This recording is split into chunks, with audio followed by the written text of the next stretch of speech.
La femme échouée sur l'île découvre soudain qu'il existe sur cette île déserte une cascade naturelle. Excitée, Linda court vite sous la cascade pour prendre une douche, alors qu'elle se réjouit d'être la personne la plus chanceuse du monde. Un événement encore plus heureux se produit. Elle aperçoit soudain un yacht non loin de là. Cela lui donne aussitôt un espoir de survie. Mais en pensant qu'après avoir été secourue il faudrait retourner au travail, elle décide de renoncer à appeler au secours, de ne plus quitter cette île déserte. Quand elle rentre, elle ne raconte pas cette histoire à Jacques. Ah si, il passe encore quelques jours sur cette île. Mais ce mode de vie ne tarde pas à devenir insupportable pour Jacques. Il veut que Linda fabrique un radeau avec des branches, pour quitter cet endroit en profitant des vagues. Mais Linda lui dit qu'un radeau ne résistera pas aux vagues. Pour survivre, il faut attendre tranquillement sur l'île qu'on vienne les chercher. Ils se disputent violemment. Furieux, Jacques se met à construire lui-même une cabane. Même s'il est un étudiant brillant, ses compétences en survie en pleine nature sont très limitées. Il traîne longtemps sans réussir à monter sa cabane. Pendant ce temps, Linda l'observe tranquillement depuis sa propre cabane. Quand elle n'a rien à faire, elle attrape du poisson qu'elle fait griller. N'y résistant pas, Jacques finit par venir partager son repas. Mais soudain, il remarque qu'il y a un petit couteau sur la table de Linda. Cela le surprend énormément. Linda explique alors qu'elle a trouvé ce couteau sur la plage. Lorsque Jacques baisse la tête et lui présente ses excuses, Linda accepte ses excuses. Après quelques jours de repos, la blessure à la jambe de Jacques commence à guérir. Alors ce jour-là, il grimpe sur une colline pour essayer d'avoir une vue d'ensemble de l'île. En chemin, Linda lui dit de ne surtout pas manger les fruits qu'il voit, car cela pourrait mettre leur vie en danger. Voyant que le soleil est sur le point de se coucher, il décide de revenir par le même chemin. Mais soudain, la pierre sous les pieds de Linda s'effondre.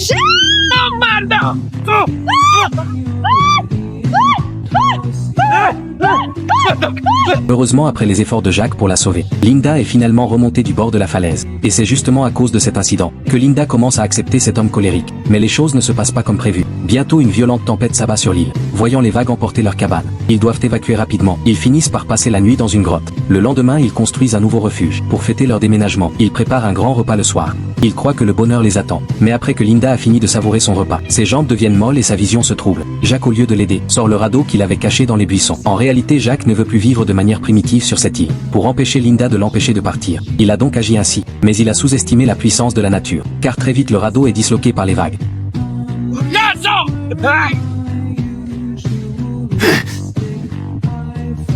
Et il est finalement emporté par la mer. Quand il reprend connaissance, il découvre que c'est Linda qui l'a sauvé. Et c'est précisément à cause de cela que Jacques éprouve une grande honte. Il espère que Linda pourra lui pardonner, mais Linda ne semble pas lui en vouloir. Elle lui tend plutôt une brochette de poule. Jacques n'hésite pas une seconde et commence à manger. Mais très vite il sent son corps s'engourdir. Il devient incapable de bouger. Ces poulpes contiennent une neurotoxine, qui peut temporairement anesthésier les nerfs humains. Et ce que Linda déteste par-dessus tout, c'est la trahison. Alors elle va maintenant pratiquer une petite intervention sur Jacques. Au début, Jacques craint d'avoir perdu sa virilité. Mais bientôt Linda sort une souris qui a servi pour une démonstration. C'est seulement à ce moment-là que Jacques comprend que cette Linda est une personne qu'il ne faut pas provoquer. Ainsi, Jacques, qui a été remis à sa place, devient silencieux. Linda s'ennuie et décide d'aller chercher de la nourriture. Mais alors qu'elle n'y prête pas attention, elle aperçoit un petit bateau de passage qui s'approche.